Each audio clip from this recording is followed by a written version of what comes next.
దివ్య దివ్య అమ్మ ఊరికి వెళ్లకుండా సడన్ గా ఆగిపోయిందేమిటి? అదేనండి నాకు అర్థం కావడం లేదు. ఆవిడ లోపలికి వచ్చి నా చెయ్యి పట్టుకొని నిన్ను విడిచి నేను వెళ్ళలేనమ్మా అంటూ కన్నీళ్లు పెట్టుకున్నారు. నేనేం చేయను చెప్పండి, మీ ఇష్టం అన్నారు. అయినా వెళ్ళిపోమని ఎలా చెప్తామండి? పోనీ ఓ పని చేస్తాను, మీరు వెళ్ళిపోమంటున్నారని చెప్తాను. చెప్పరా? అదే వద్దు, నువ్వేం చెప్పక్కర్లేదు, ఊరుకో.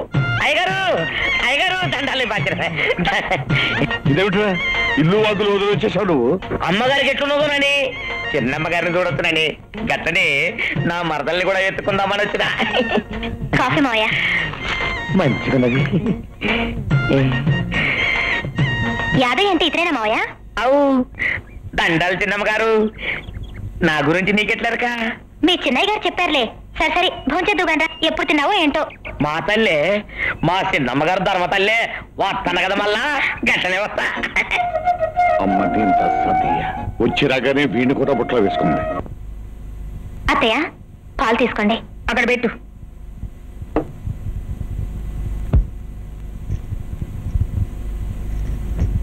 ఏయ్ ఆగు, ఎవరితవే నువ్వు? నిన్నే అడిగేది, ఎవరు నువ్వు? నేను నా కొడుకు పెళ్ళానివేనా?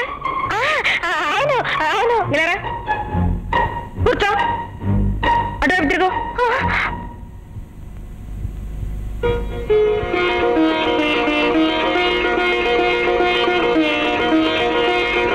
పాల గ్లాస్ తీసుకుని అబ్బాయి గదికి వెళ్ళి పడుకో. వద్దత్తయ్య, నేను మీతోనే ఇక్కడే పడుకుంటాను. అయ్యరామా, నా గదిలో పడుకోవడానికి నిన్ను వాడి పెళ్లి చేసుకుంది. నన్నేం పిల్లెత్తుకుపోదు కానీ నాకు తోడు మీ మామయ్య ఉన్నారు. నువ్వు పద. వద్దత్తయ్య, నేను ఇక్కడే పడుకుంటాను.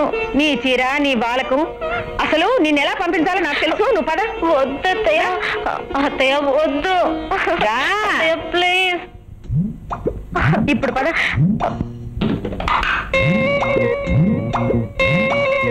పదా.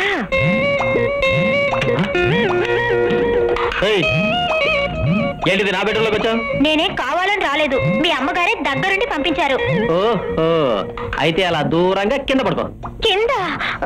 నాకు అసలే చలి, నేను పడుకోలేను బాబు. అయ్యో, మరి ఎక్కడ పడుకుంటావమ్మా? ఏ ఇద్దరికి ఆ మంచు సరిపోదా?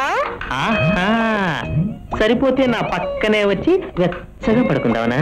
మరి నాకు మంచం మీద పడుకోవడమే అలవాటు, కింద పడుకుంటే నాకు నిద్ర పట్టదు. అవునా? మంచం మీద పడుకో. పిచ్చి పిచ్చి వేషాలు వేసావంటే బొక్కలో దోసి మక్కలు రేదంట. చెప్పా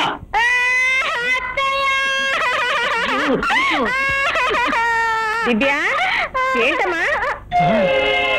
ఎందుకు ఏడుస్తూ? నోరు మూసుకుని నా మంచం మీద పడుకో. పడుకో. ఒరేయ్ మురళి, చూడండి అత్తయ్య.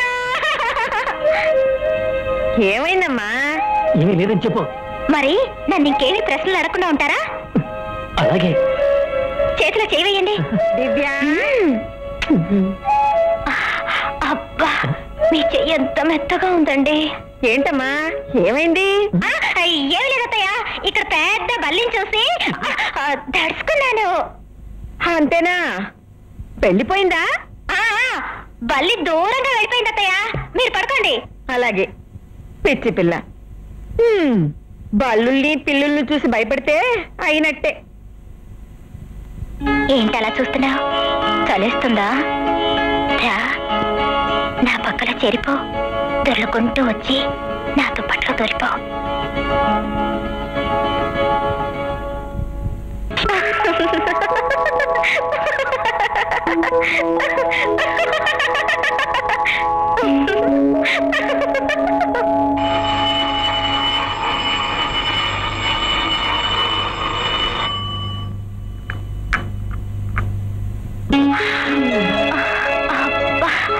అదేంటి రాత్రంతా వదిలిపెట్టి ఉదయాన్నే పట్టుకున్నారు? మరెవరనుకున్నారు? లేచిపోయిన మీ పెళ్ళం వచ్చి కాఫీ తెచ్చింది అనుకున్నారా? అలా మీదికి ఎక్కేస్తావే రోడ్ రోలరా? పరుపులా మెత్తగా ఉన్నావని. పిచ్చి పిచ్చిగా మాట్లాడి నా శీలం చెడగొట్టుకో. అసలు ఎవరితో నువ్వు? ఇంకోసారి అల్లరి చేసావంటే నేను వెళ్ళిపోతాను. ఆ వెళ్ళు, పేడ వదిలిపోతుంది. కట్టుకున్న భార్య నీ కంటికి పీడలా కనిపిస్తుందట్రా?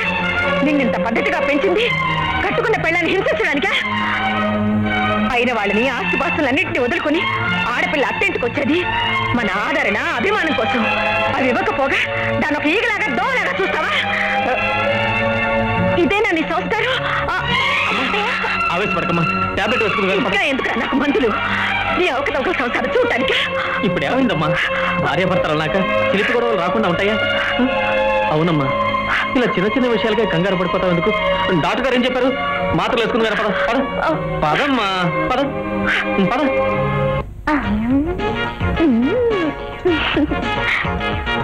ఓయ్ ఏంటి ఇందాకేదో పీడన్నావు, వెళ్ళిపోమన్నావు? వెళ్ళిపోనా? నువ్వు పీడ కాదు తల్లి, నా నెత్తి మీద దేవతవి. ఇక్కడే ఉండిపో, కొట్టానంటే.